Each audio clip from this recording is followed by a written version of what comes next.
Республики в городе Грозном прошел очередной этап съезда чеченского народа.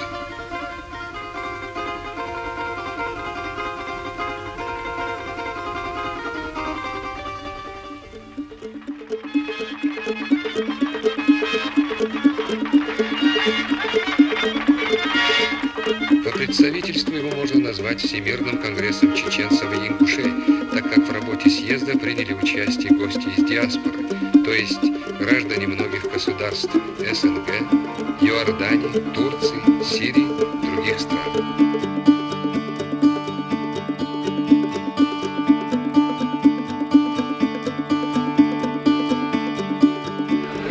Съезд проходит при всей критичности оценок, ошибок.